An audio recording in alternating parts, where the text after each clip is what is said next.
চট্টগ্রাম শিক্ষা বোর্ডের এইচএসসি পরীক্ষা শেষ হচ্ছে প্রায় ১ মাস দেরিতে।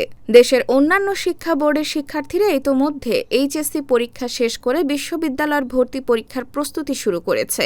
সেখানে চট্টগ্রাম বোর্ডের শিক্ষার্থীদের এখনও লিখিত পরীক্ষা শেষ হয়নি। এতে ভর্তি পরীক্ষার প্রস্তুতিতে পিছিয়ে পড়ার শঙ্কা তৈরি হয়েছে তাদের মধ্যে। চট্টগ্রাম শিক্ষা বোর্ডের স্থগিত থাকা লিখিত পরীক্ষাগুলো আগামী ২০ আগস্ট শুরু হয়ে ৯ সেপ্টেম্বর শেষ হবে। ফলে অন্য বোর্ডের শিক্ষার্থীদের তুলনায় চট্টগ্রাম বোর্ডের শিক্ষার্থীরা ভর্তি পরীক্ষার প্রস্তুতির জন্য কম সময় পাচ্ছেন। এবছর ঢাকা বিশ্ববিদ্যালয় ও জগন্নাথ বিশ্ববিদ্যালয় ২০২৬-২৭ শিক্ষাবর্ষের ভর্তি পরীক্ষার তারিখ ঘোষণা করেছে।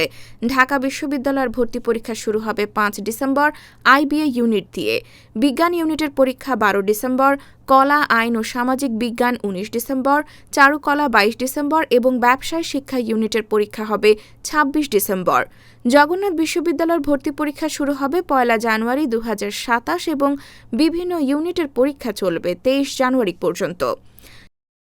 চট্টগ্রাম বোর্ডের শিক্ষার্থীরা বলছেন, পরীক্ষা পিছিয়ে যাওয়ায় তারা অন্য বোর্ডের শিক্ষার্থীদের তুলনায় ভর্তি প্রস্তুতিতে পিছিয়ে পড়ছেন।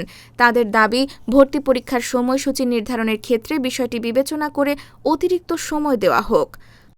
বন্যা পরবর্তী পরিস্থিতির কারণে গত ৮ জুলাই চট্টগ্রাম বোর্ডের এইচএসসি পরীক্ষা স্থগিত করা হয়েছিল। পরে কিছু পরীক্ষা ২৭ জুলাই থেকে শুরু হলেও স্থগিত পরীক্ষাগুলো নতুন সূচিতে ২০ আগস্ট থেকে ৯ সেপ্টেম্বর পর্যন্ত নেওয়া হবে। এবার চট্টগ্রাম বোর্ডে ৯৯,৬৮৮ জন পরীক্ষার্থী ১১৪টি কেন্দ্রে পরীক্ষা দিচ্ছেন।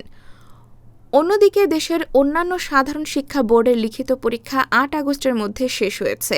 কারিগরি বোর্ডের পরীক্ষা ১ আগস্ট এবং আলিম পরীক্ষা ৮ আগস্ট শেষ হয়েছে।